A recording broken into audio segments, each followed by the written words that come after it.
Oh, see if I'm going to use the headphones. I'm going to take off the earrings. Now I got to find the little hole. Let's see, where's the little hole? There it is. Okay. Well, you know the saying, getting old isn't for sissies, but it's better than the alternative. You've heard that one? Well, we're going to talk about the 7 domains of aging and focus on the aging body today. Now, what is aging and what do we know about aging in humans compared to great apes? You know, we share 98% of our genome with them, but we age very differently than they do. So why do we live so long? And why don't we live longer like tortoises? Well, there are some theories about the aging process, and one is that we have only so many times that cells in our body can divide. And when we hit that limit, it's called a Hayflick limit, cells don't turn over anymore and renew themselves very quickly, if at all. So that's one theory, and that's associated with aging. Another is that as we age, the ends of our chromosomes, called the telomeres, tend to get shorter as time goes by. And these telomeres are like the wrapped plastic at the end of your shoelaces that keeps the shoelaces from unraveling. Once the genes start to unravel, they make more mistakes when they replicate, and those errors lead to cancers and failure to clean out old cells, and immunities fail. So that's another theory. But there's another look at getting old that makes aging look like weathering. And, you know, the more your face is in the sun, the more wrinkles you get. And that isn't really about aging as it is exposure. And we know that diets high in sugar and some fats and low in vegetables and fruits are more oxidizing. They burn up the cell mechanisms more quickly. And diets that are high in brightly colored vegetables, not ketchup, that doesn't count, or potatoes, real veggies that are green and yellow and orange, and fruits seem to be antioxidizing. They help the cells stay younger. And vitamins don't really help here. And we live longer than the great apes who die shortly after menopause at about 50, and they are pretty weak in their 40s, not like human women. New science has shown that we have genes that turn on when we exercise vigorously that keep our bones strong, our muscles strong, our metabolism balanced, our immune system strong, and our brains healthy. So we live longer so we can help raise the next generation of children, our grandchildren or our community's children.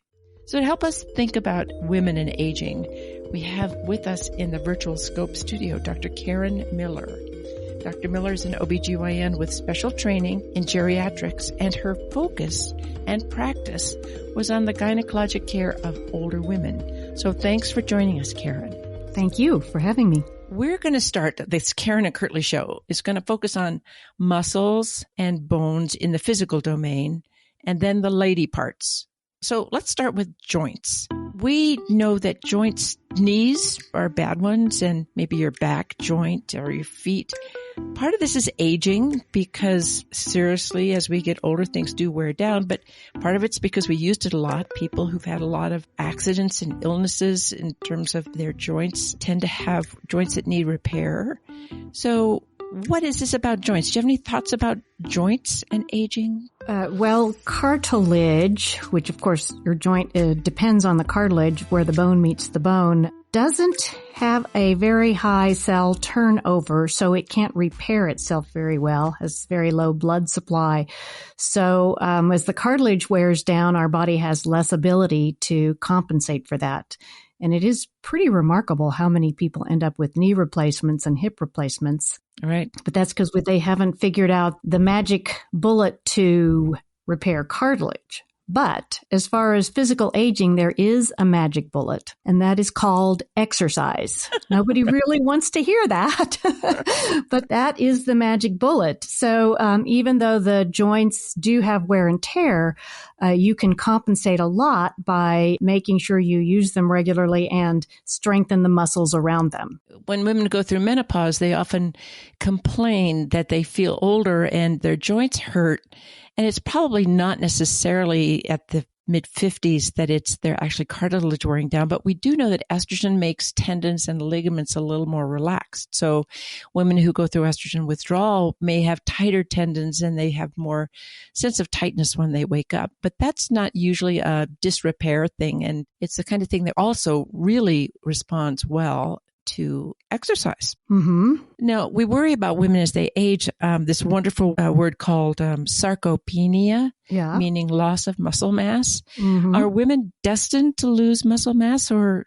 Well, we all, women and men, lose muscle mass over time. And the thing I most recently read was 30 to 50% of your body muscle becomes non-functional or fat or something. That was a pretty ridiculous statistic, I thought. But definitely muscle changes to be more fibrotic, more replaced with fat cells, and less useful over time. And using the muscle will help combat that. And I have a couple of little suggestions. Oh, go for it.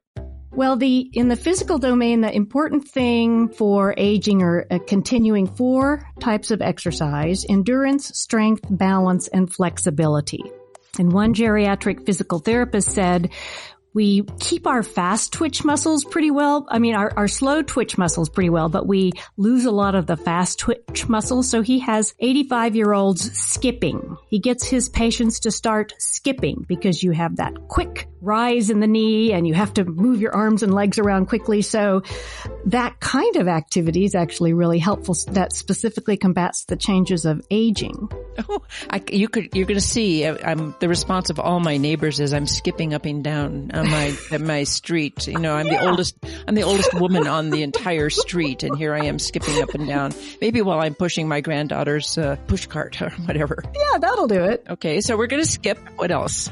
Well, the other thing I think, particularly for my really old, frail patients, you can really start small as far as just maintaining some muscle strength and balance, such as in the grocery store, hold on to the cart and stand on one leg. So you can choose to go in the checkout line that has a cashier there rather than do self-checkout, and then you stand in line and you stand on one leg and then you can stand on the other leg. Those little things do help improve your balance. When you're sitting, don't sit for a long time. Make sure you take breaks and get up even every 15 minutes or more. And if you want a real challenge, try going up your stairs backwards in your house. Wow. You will need a handrail to do that at first, but that will really strengthen your quads. Wow, that's a good idea.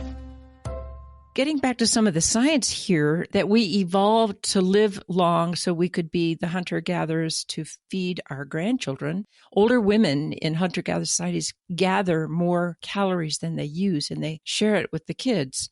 So we have the genetics to make our muscles work.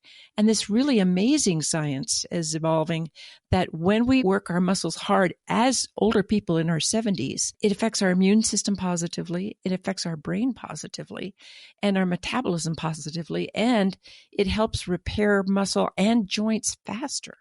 There are so many reasons for women who are older to get up and move.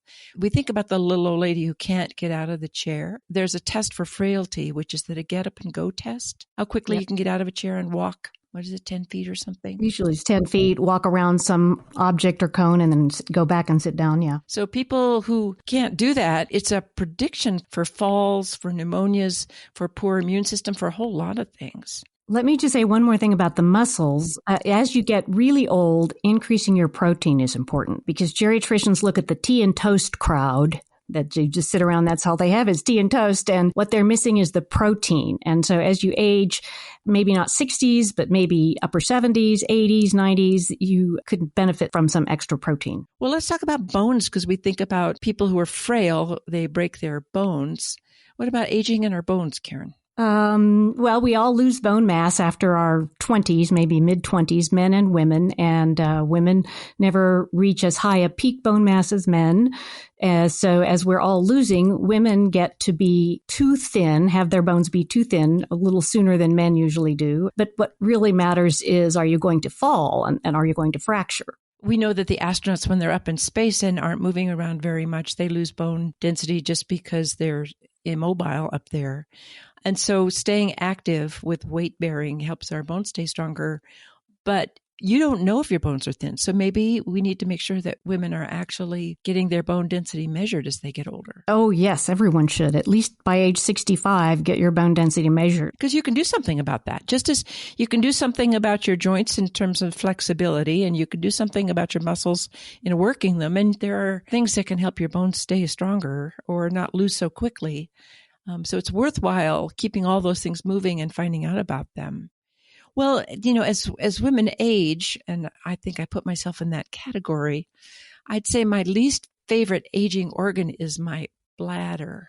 Women have architecture different than men. Tell me about the aging women's pelvic organs. Go for it, Karen. This is your specialty. There's the big things are urinary incontinence and pelvic organ prolapse, aka things falling out down there. You had a story about somebody who came to you. Oh, yeah. One of my favorite explanations to patients as to why is something falling out of the vagina, I explain that the vagina can turn itself inside out like a sock, with or without the uterus intact. So I had a patient whose vagina had turned itself inside out like a sock, and she needed the big repair. And she said, well, I told my friends I stripped my gears and dropped my gearbox and had to have a rear end overhaul. So the combination of time, usually some insults like having birthed children vaginally, low estrogens can be somewhat of a part of it, but time and gravity and some kids in there, and women have risk for prolapse. So what do we do about that? Was exercise going to help with that? Probably not. So the vagina walls get more relaxed. We talk about a dropped bladder, but it's not a bladder problem. It's a problem of the vaginal walls that are weak that allow things to drop down. But if you examine women and then follow them over time, some actually get better. Some get worse, some get better, some stay the same. There are surgeries that fix that. You can also wear a kind of a donut in the vagina to hold everything in, which a lot of women do just to kind of give them some control while they're kind of thinking about whether they do or don't want to have surgery. We don't have many treatments. Keeping your pelvic floor muscles strong is probably helpful. It's much more helpful for urinary incontinence than it is for prolapse. And by that, I mean kegling. Right, more exercises. But the exercises, I can do them right now. I'm doing them on the radio. I'm doing them on the audio right now where no one can see my face. A woman never has to waste time. She can always be kegling. Yes, she can always be kegling. When I'm talking to my husband and he's droning on and on about something, I think, oh gosh, this is a little boring. Oh, I'll just start kegling and keep smiling. And, it's a good use of time. Well, you can do it and talk. So you don't have to just listen. You can do it while you're talking. Well, as I think about my emotional response to, or our emotional response to aging, and the things that happen around us, I want to introduce in the emotional domain what has been called the U-shaped curve of happiness. In that, studies all over the world in every country show that it seems like we have pretty good happiness when we're 18 or 20, and that's just because we don't even know what to be unhappy about yet. But we bottom out in terms of the rates of depression and our sense of unhappiness in our 40s. So around the time just before menopause and slightly after is when women have the highest rates of depression. But by the time they get to 60 and 65, they're back on the upswing of happiness. So it turns out that emotionally, older women often aren't as troubled by anxiety or depression as they might have been when they were younger. Although certainly there are women who really struggle. But it is a time when women are more likely to experience grief.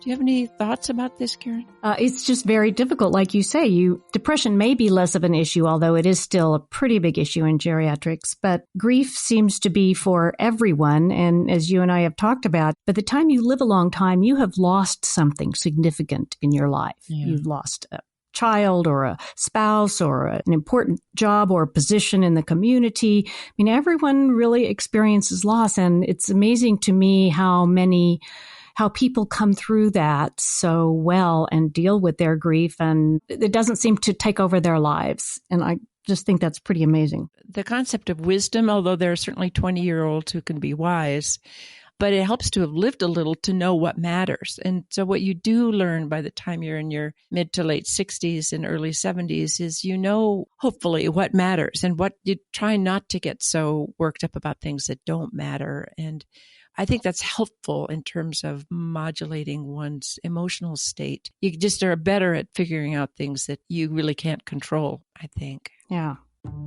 Well, we're going to work on the social domain, and certainly women who are getting into their late 60s and early 70s are likely to become grandparents, and that's helpful. And even if you're not a grandparent of your own grandchild, there is a role for many women in the community, either as volunteers or volunteer physicians. I know, Karen, you work as a volunteer in a clinic for the underserved. There are many things that women can do as they get older, and that's bringing our wisdom and our experience to the community is very important. But I'm going to ask you to help me with a more delicate topic, and that's sex after 70. Yeah. Can you help me with this one? Are you ready, Karen? Let's go for it. The New York Times just had an interesting magazine article about sex in the upper ages. But of course, there's the physical changes after menopause and lack of estrogen, and the changes that come with a potential for increased pain with intercourse and other problems. There happen to be a lot of things that now we can use to treat that. You know, there's only 5 species that undergo menopause, humans, and 4 species of whales. Right. Why is that? Nobody knows. Oh, I have some thoughts about that, but we can keep going. That's a topic for another day. For us, for humans with the menopause and the lack of estrogen, that does affect the physical aspect of the vagina, the vulva, things that you use for sex, but not necessarily the cognitive aspect. The social impact of aging or long-term relationships, that's what's important as far as, do you even want sex? And I had some interesting comments from my patients. One patient, as I was doing her pelvic exam, she said, "Will it ever stop?" And I had another patient who came in for her annual, and she said, "You think you won't miss it, but you do." So those are kind of the opposite ends of the spectrum of just interest in sexuality and sexual activity. But there are quite a significant percent of 70-year-old couples, either long-standing couples who've been together a long time, or couples who are finding themselves a new relationship, who are sexually active into their 60s and 70s and 80s, even though that kind of sexual activity may change in some ways in terms of what the expectations are. But women can continue to have orgasms and can enjoy sex into their 80s if they have a partner. In fact, the most common reason in a big survey for why women over 60 weren't sexually active is they didn't have a willing and able partner. But for those who do or have found a new one, it's not a topic that's often discussed with your physician. Meaning, how often does your physician, if you were a 70-year-old woman, say, "And tell me about your sexual relationship. Is that going well? Is it painful?" They just assume that you're not. And I think that's not the case. And nursing homes with mixed couples are having to kind of think about what that means. There's also, you satisfy yourself, and back to the pelvic organ prolapse, I've wondered, and I don't think anyone's ever looked at this, is, well, if you have a lot of autoerotic sexual activity, does that help your pelvic organs stay in better shape? Because it does increase the blood flow. It does. And exactly. So there's evidence that vaginal thickness can improve with relatively regular sexual activity. So we know that the vagina gets thinner and potentially more uncomfortable as women move past menopause and aren't taking estrogen, but you can increase vaginal blood flow through sexual activity of any kind. I had one patient come and was concerned because she had a vaginal discharge. Well, it turns out she had a new sexual partner, and the only thing she and I could figure out is, well, this partner actually stimulated her, and she had more arousal than her late husband. Oh. So that was her vaginal discharge's good function. Oh, well, good for her.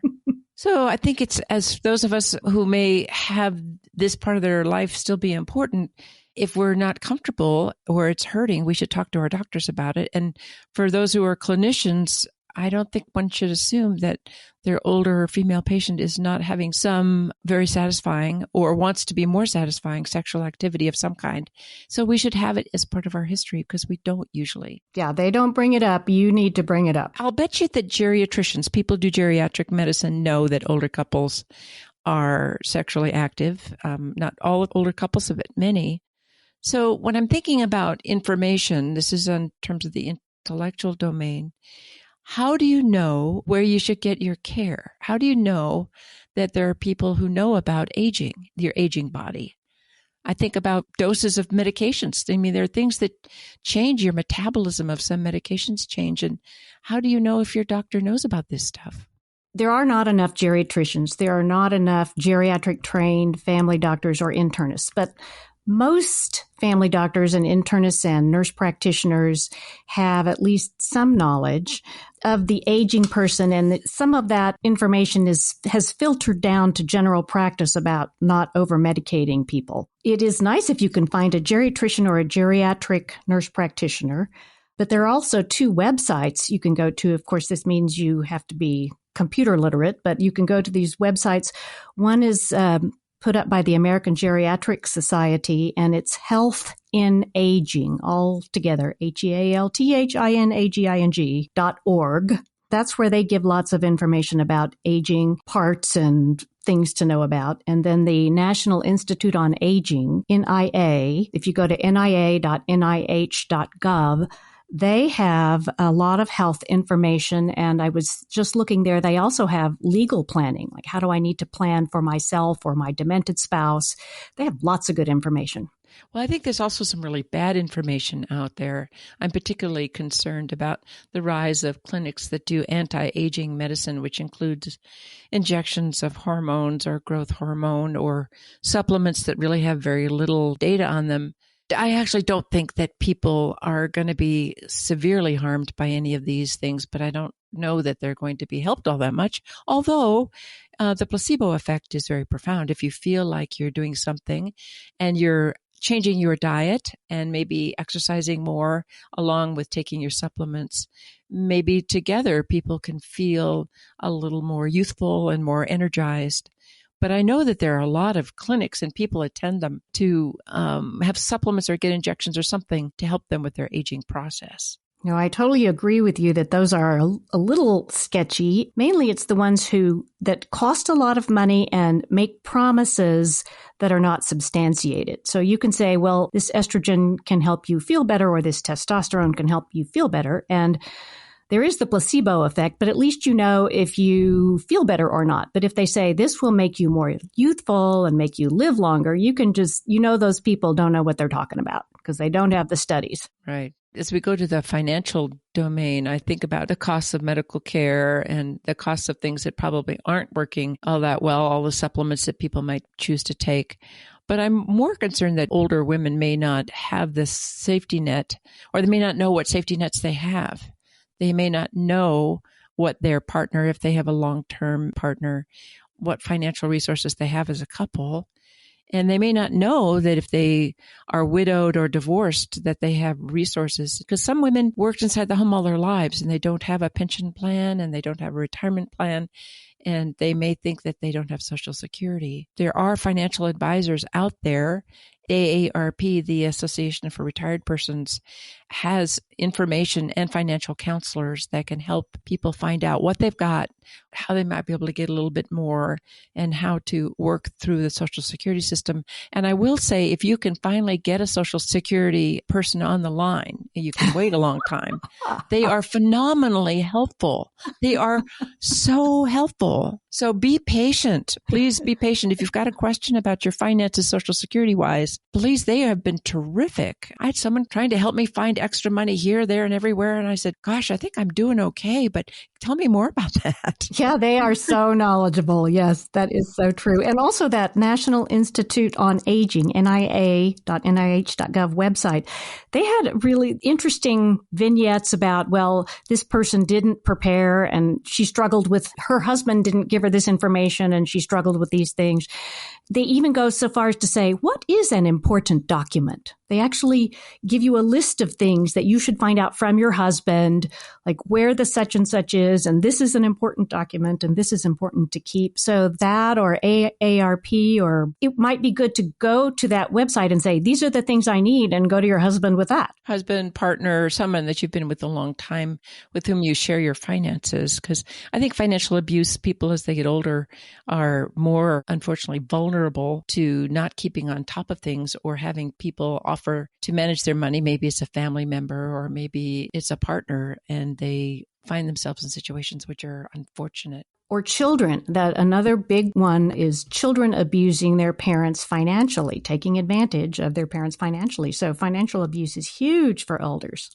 Yeah. Yeah. Well, I'm going to put in the environmental domain, I'm going to put a quick plug in for some new data on air pollution and cognitive decline in women. Big study looking at women across the nation. This is actually some of the nurses' health study looked at women throughout the country and looking at their geocode, their zip code where they live, and looking at air quality in that area. And they found that women who lived in areas of high air pollution had more cognitive decline.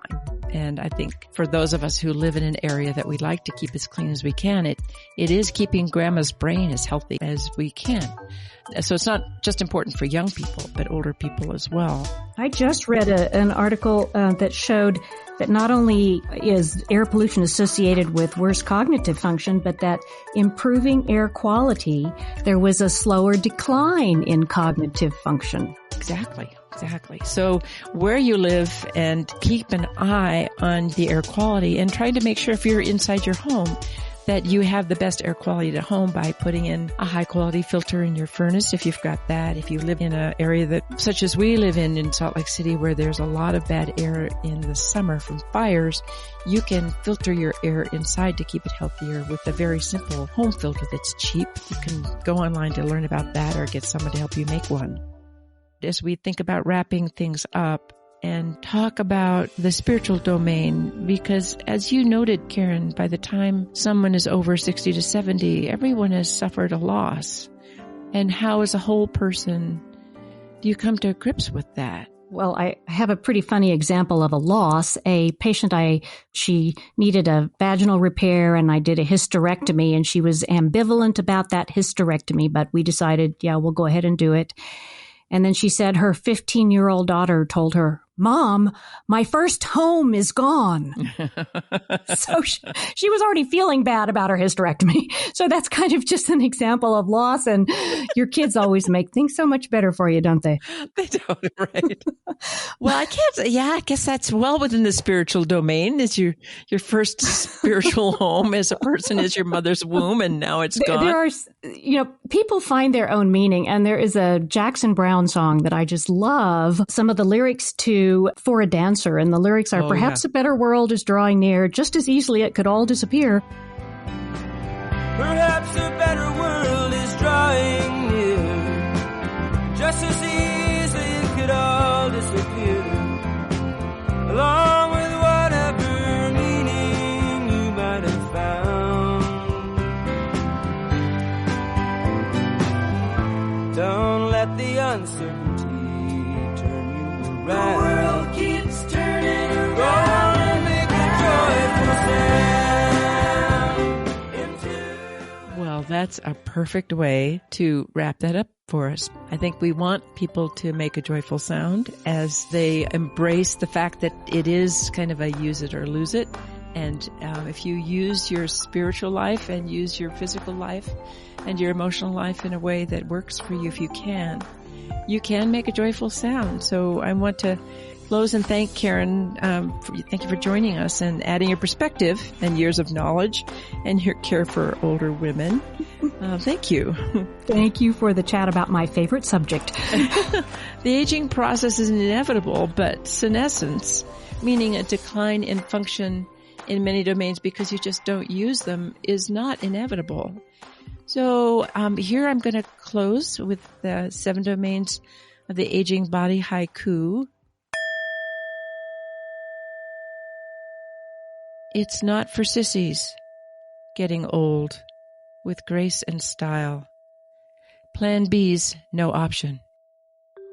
So I'm going to put on my coat and mittens and head out to the 30-degree garage and put some time and music on the rowing machine as I think about not wanting to be senescent, but wanting to age with grace and style. Thanks everybody for joining us, and we hope that we've given you a little boost and some hints and thoughts. Remember, you can listen to our podcasts on Spotify or Apple or wherever you get your podcasts, or you can find us at women7.com. Stay well, stay active. Talk soon.